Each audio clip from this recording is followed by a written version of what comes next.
O Governo aprovou no dia 16 de dezembro passado a revisão do Decreto 38/2023, de 3 de julho, que autoriza a Autoridade Reguladora das Telecomunicações a bloquear redes de telecomunicações em situações consideradas de risco iminente à segurança pública ou à ordem social. O INCM chamou a imprensa nesta terça-feira para dizer que a medida não é nova, apenas foi aprimorada para responder ao aumento de casos de fraudes e crimes cibernéticos, bem como para salvaguardar o interesse público.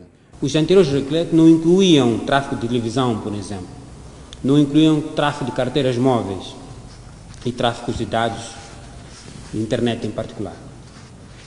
Então, havia necessidade de se incluir também este tráfego. Então, de forma explícita, os decretos têm que ser objetivos explícitos. Também, a questão da prerrogativa dos operadores e o regulador de bloquear, ou neste caso o regulador, de instruir o bloqueio imediato de forma preventiva de todo o tráfego que se mostrar prejudicial ao operador.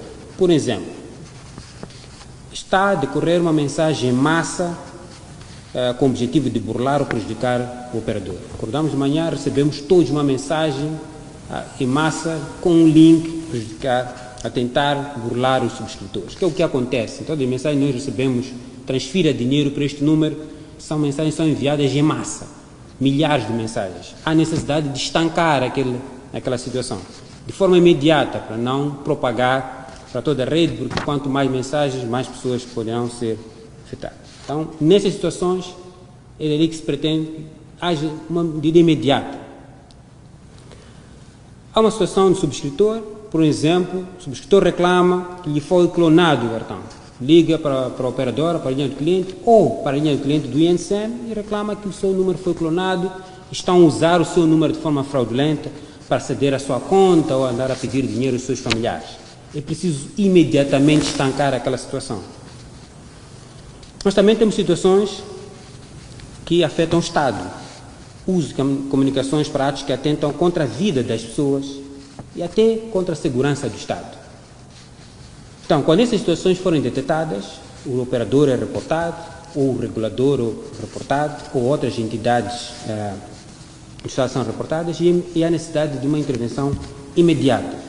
Então, isto foi trazido para este regulamento. Mas este bloqueio não pode passar de 48 horas sem uma ordem judicial. Este limite visa estancar primeiro a situação que esteja a ocorrer, enquanto se obtém as devidas autorizações judiciais. Então, eu vou bloquear aquele número daquele subscritor, mas a seguir tem que se iniciar um processo judicial para formalizar aquele bloqueio, para que o mesmo se torne efetivo e permanente, se eu quero bloquear permanentemente aquele subscritor. O INCM, ou o operador, neste caso, vai poder fazer este bloqueio com um intervalo máximo de 48 horas.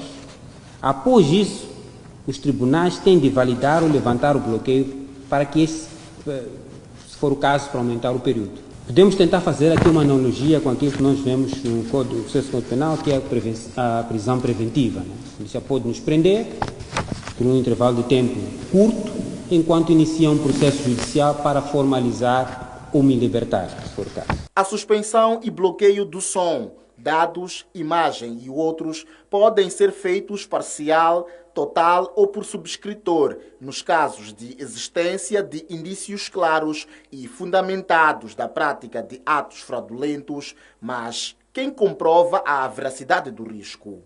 Tudo aquilo que tem a ver com telecomunicações. O meu número foi clonado. E a INCM manda bloquear. Não tem que pedir autorização a ninguém.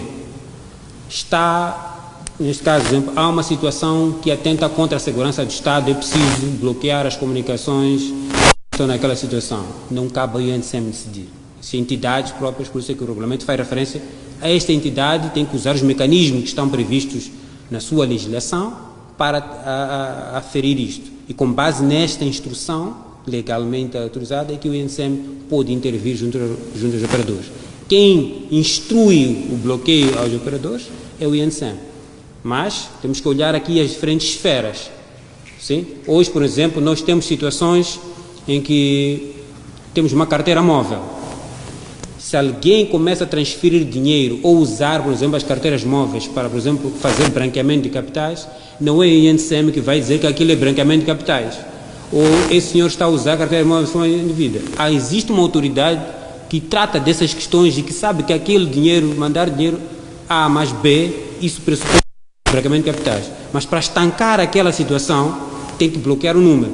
Então, essa entidade tem que informar ao INSM. Em relação à radiodifusão, Edilson Gomes explica. Nós temos uma situação, por exemplo, no setor da televisão, que é uma coisa que tem estado a acontecer cada vez mais, que são os TVs piratas. Nós vemos muitas aplicações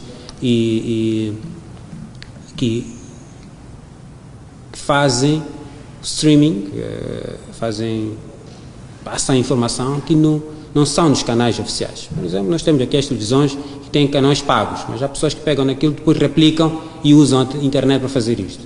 Então, a partir do momento que aquela situação, o regulador daquela área, por exemplo, específico, detecta que aquela é uma situação fraudulenta, este mecanismo, este regulamento permite que se possa bloquear aquele endereço de IP, que claramente se refere a um subscritor específico.